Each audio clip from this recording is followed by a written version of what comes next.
dell'Oxford University, lui è retired professor of physics, e il titolo della sua relazione Half-Lives, Mysterious Disappearances of Pontecorvo and Majorana. 20 plus. Thank you very much. I have a bad cold, so I hope that I will get through. This is a tale of two physicists, both of whom were Italian, both of whom worked with Fermi, both of whom disappeared.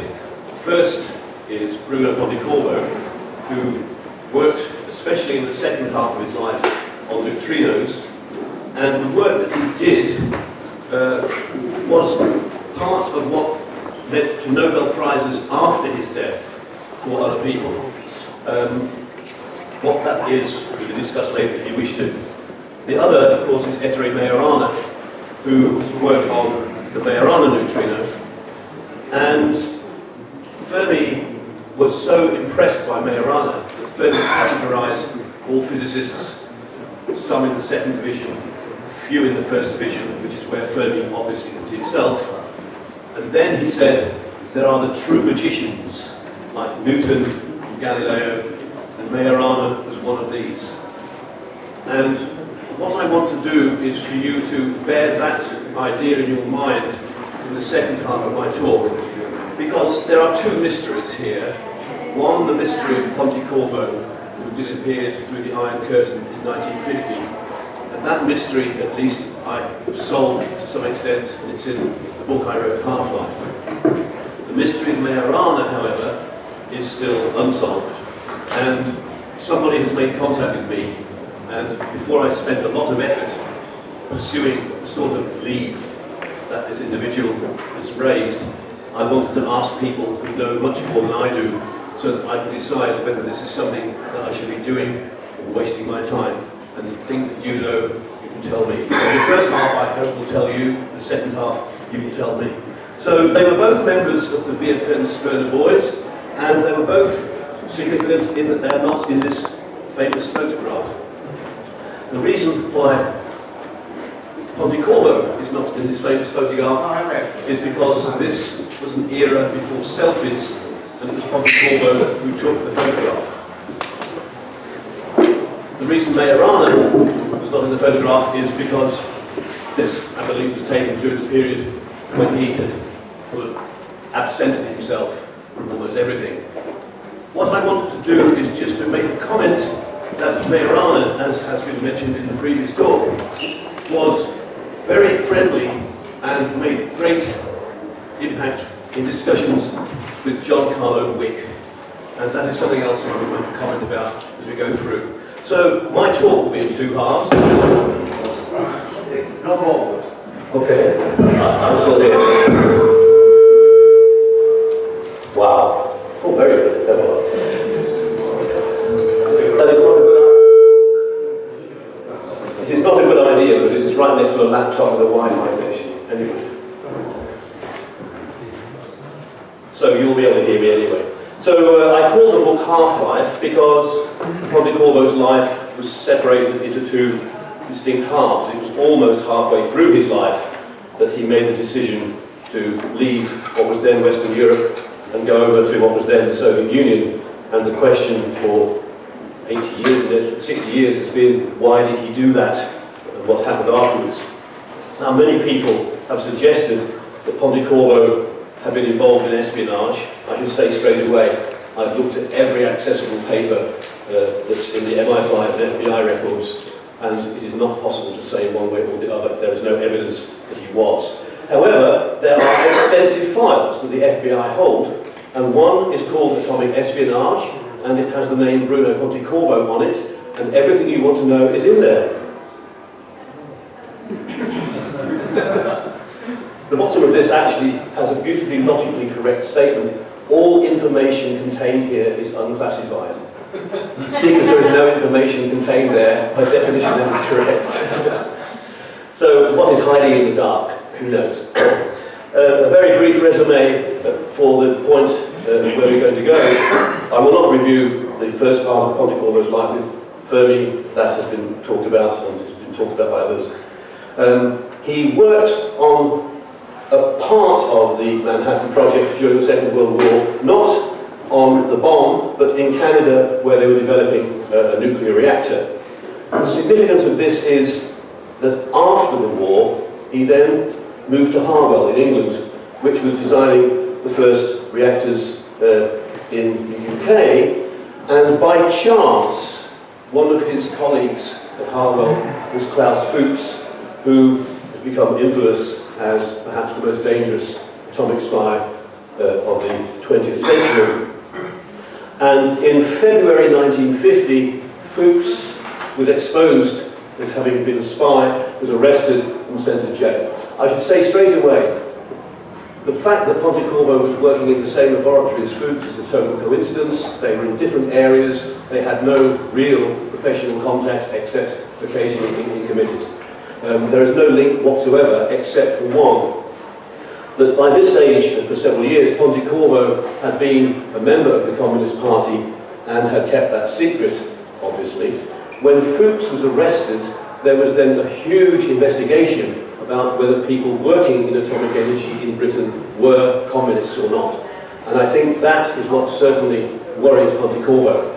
Indeed, that, I believe, is key to why he fled. And just before my book appeared, a British newspaper ran a story on this and revealed how, and I've decided that I will do what the FBI does, and I have blacked out what led to the flight of the nuclear scientist, but we will see later what it is. Well, we will see straight away. I went through all of the papers that are held in the National Archives in Britain, and one file on Pontecorvo was obviously missing. It was the file before he left. There are many papers about him afterwards, when they were trying to assess what damage his disappearance might have done.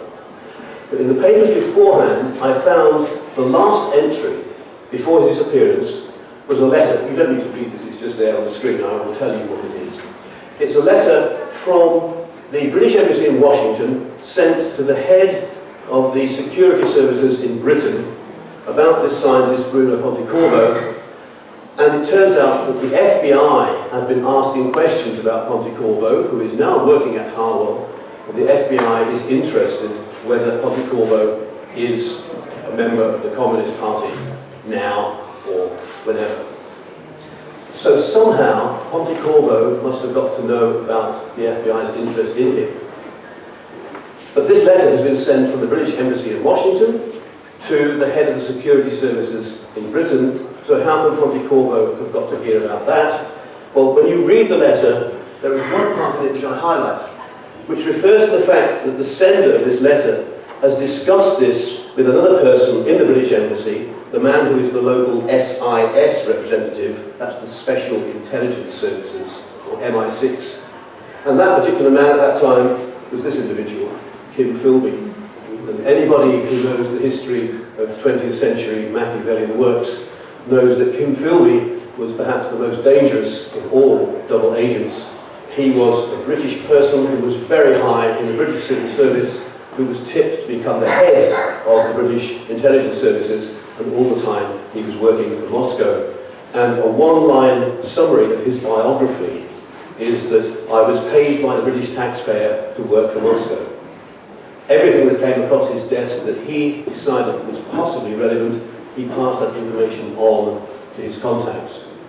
And in this particular case, I have no doubt that he passed this information on. The way he was working at that time, he was very suspicious of the Russian embassy in Washington. He was convinced it had been infiltrated, so he didn't go through them. He dealt with his colleague, a man called Guy Burgess, who many of you may know also disappeared a couple of years later from the Iron Curtain. Burgess was based in London, working in the Foreign Office. So Philby would have passed this information on to Burgess.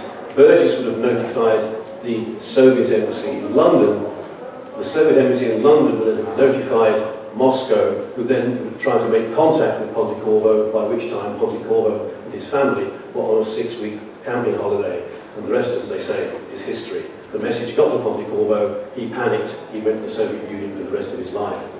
He panicked because his communism was about to be exposed. Maybe there was more to it, I don't know. Anyway, that is where we are with that. One comment, that Philby knew that the Allies, that the FBI had cracked the Russian diplomatic codes and exposed the presence of 3 spies that had been working on the Manhattan Project. They only knew the code names: Charles, Malad, and Quantum.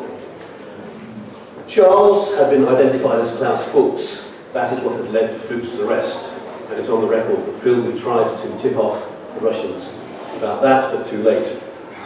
At that time, he did not know who Malad or Quantum were. And it is quite clear that he suspected that one of those might have been Pontecorvo. We know that there were. We now know that Malad was a young physicist called Ted Hall, who most people have never heard of because he was so successful and never confessed anything. And Quantum was Podolsky of the Einstein-Podolsky-Rosen paradox. So that's another interesting sideline.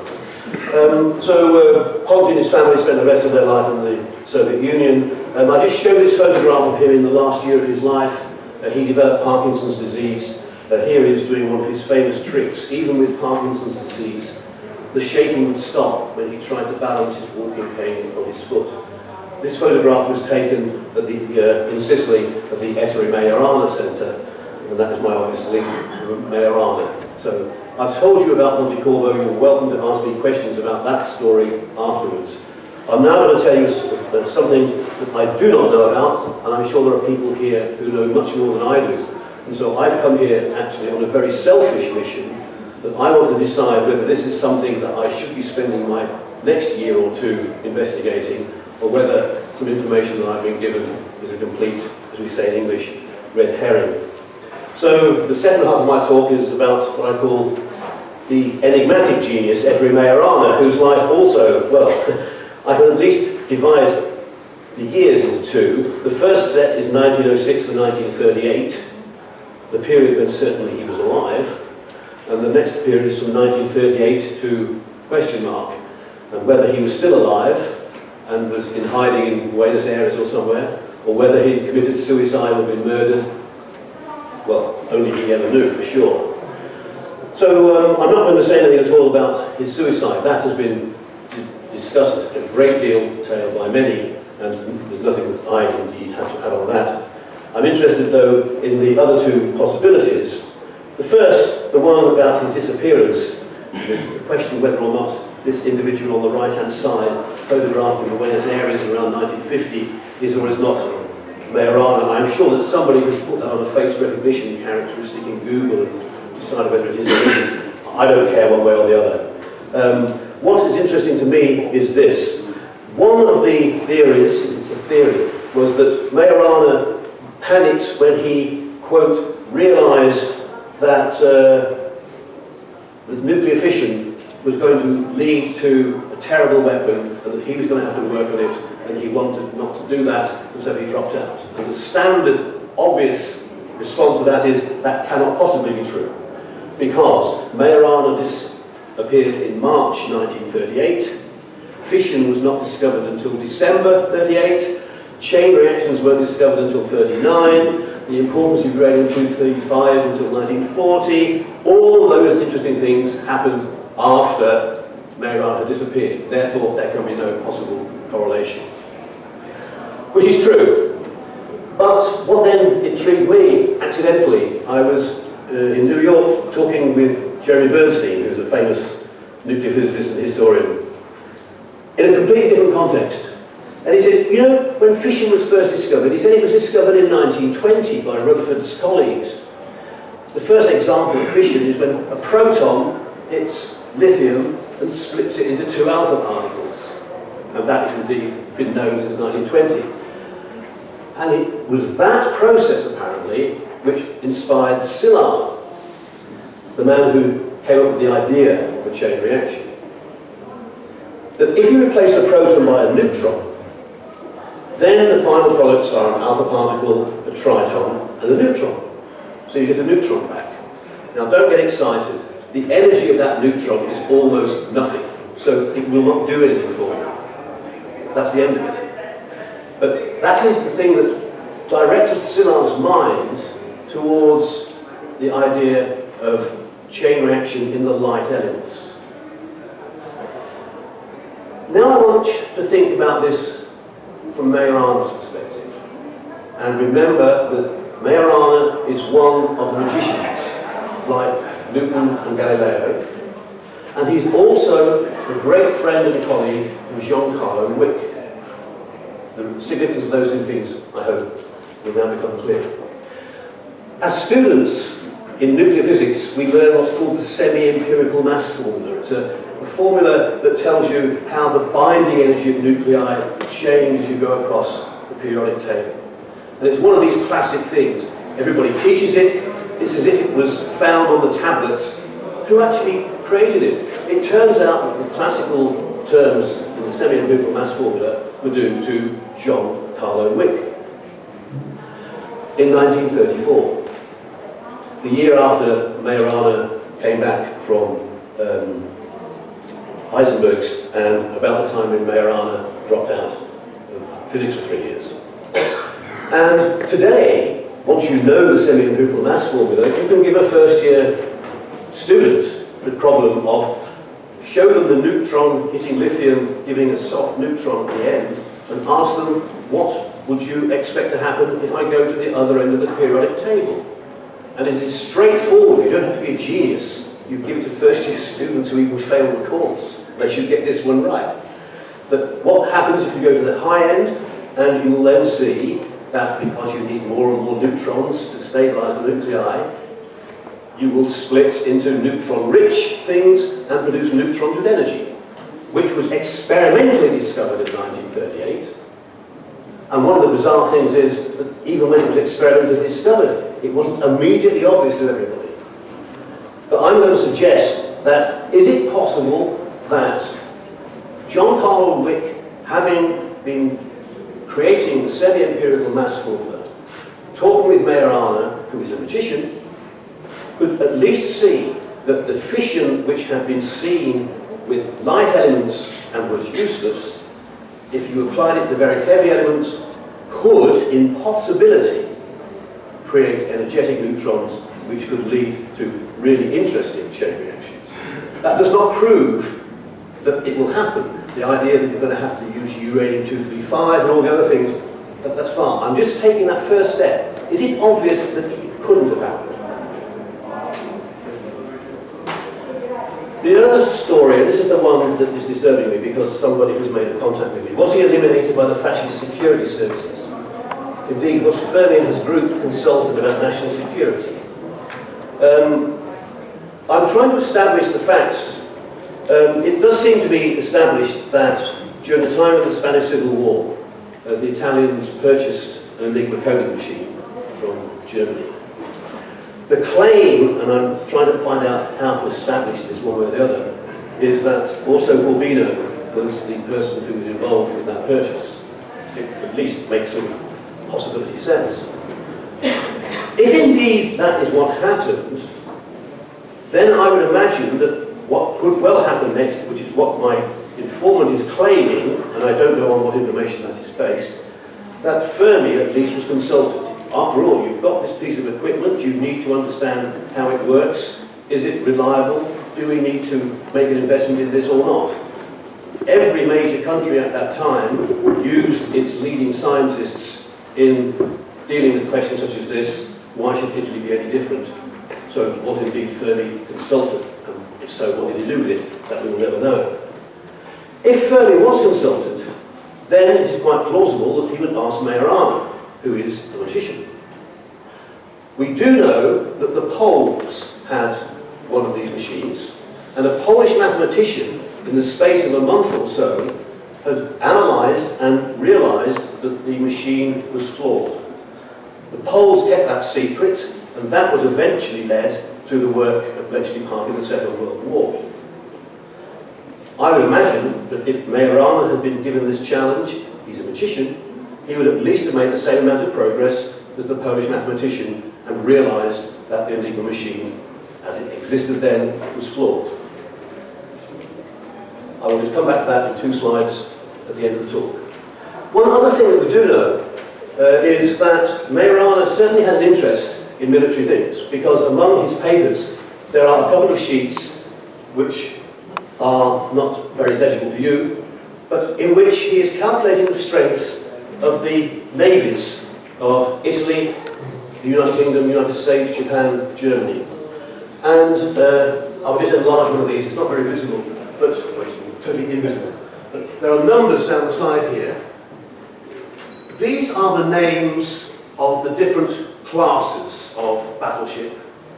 This column has some numbers, and I've not been able to work out what they refer to. But this column is this set multiplied by these, and these are the numbers of ships in each individual class. For some reason, he was calculating the overall strengths of these navies in terms of some unit that I haven't been able to decide. Now that apparently, I understand, his interest in these things is well known. When did he do this? Well, what I did, one of the great things at Oxford is that we have this wonderful Bodleian library which has access to all things published forever in the English language. And I got copies of Jane's Fighting Ships that has all the military information in it over the period 1920 through 1940. And it turns out that, for whatever reason Majorana was doing this, it corresponds to the edition 1937-38. That is the only year in which the numbers of ships in the different classes corresponds with the numbers in Majorana's table for all of those nations. Why was he doing it? I don't know. So that's really the end of this, that for some reason Majorana was calculating battleship strengths in 1937-38, maybe for amusement, maybe not. The only thing that I do know is that after he disappeared in March, whether he was eliminated to keep him quiet because he found a flaw in the Enigma machine, who knows. It would make a great Dan Brown novel. But certainly 6 months later, in September, the Germans added 2 extra wheels to their Enigma machine because clearly somehow they had discovered it wasn't as solid as they thought. Whether that was due to Majorana, well, maybe Dan Brown will tell us. The answer to the blacked out thing was Philby Tipoff led to the flight of the nuclear scientist. That's the cover of the books on Pontecorvo. Whether I will write one on Majorana, whether it will be a Dan Brown version or a history version, maybe you can help. Thank you.